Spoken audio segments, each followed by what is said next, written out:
Hello everybody, welcome back to another video. My name is Sibo, Principal Property Practitioner of MDIMA Properties. So today we'll be discussing payments. We'll be talking about when it comes to a property transaction, what you pay for as the seller and also what you pay for as a purchaser. Please do keep in mind whatever we communicate today is just the basics of the transaction. Everything else will be communicated by the relevant people who are involved with selling the property. Thank you.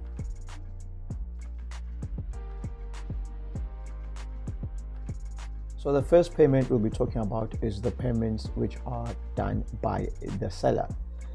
And the first payment is the agent's commission.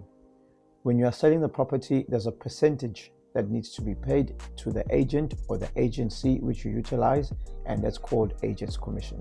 So that payment is a percentage base. It depends on the value of the property and what was discussed between the agent and what is written on the offer to purchase.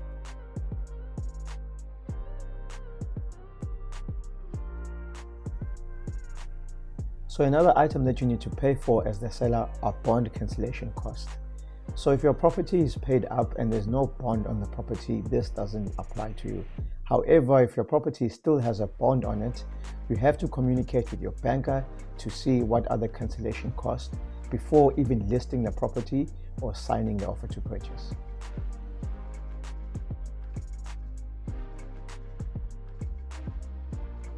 And the next payment that you pay for as the seller is the rate clearance certificate.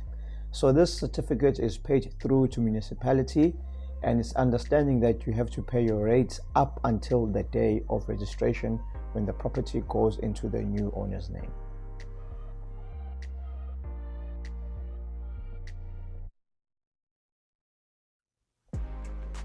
Another item that you need to pay for as the seller is the compliance certificates. So these vary depending where applicable. It's a certificate such as your electrical certificate, your entomology, your plumbing certificate, gas certificate, electrical fence certificate. So it varies depending where the certificate needs to be applicable.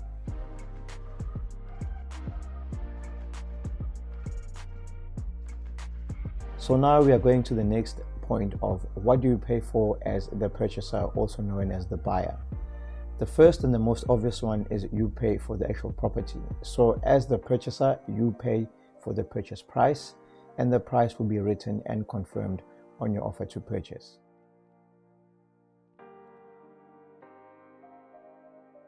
So the next item that you pay for as a buyer are transfers. Transfers split into two, where you get transfer cost, which also known as transfer fees, and then there are also transfer duties. Transfer duties are applicable to a threshold of properties that are ranging from 1.2 million and up, and it's a tax payable on those properties. Transfer costs and transfer fees are fees that you pay to the conveyancing attorney for taking over the process of registering the property from the former owner to the new purchaser.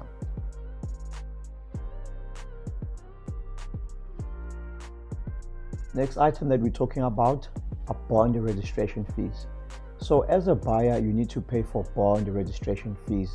These are fees accountable for a buyer who's taking out a home loan for the property. The fees are paid to bond registration attorneys, which are appointed by the nominated bank, which will be administrating the bond. Please do keep in mind that some people always confuse the fact that bond cancellation fees are paid by the seller when they are selling the property if it's still under a bond, and bond registration fees are paid by the purchaser who's buying the property and is taking on a home.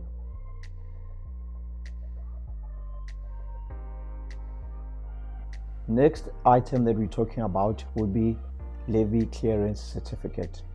So the levy clearance certificate is only applicable to sectional title properties. So it's your apartments, your flats, or townhouses, anything within an estate. Levy clearance fees are paid through to the body corporate or homeowners association for levies registration.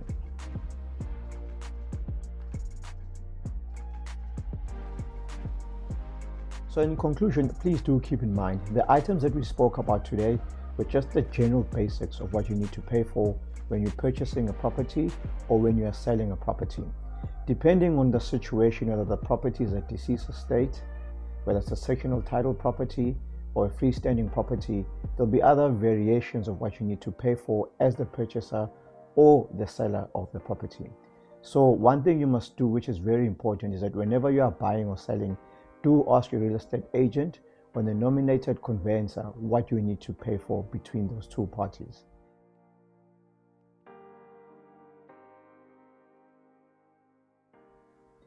Thank you for joining us. Please do subscribe on our YouTube page. Also, please do join us on our other social media platforms. Thank you for your support thus far. Stay blessed.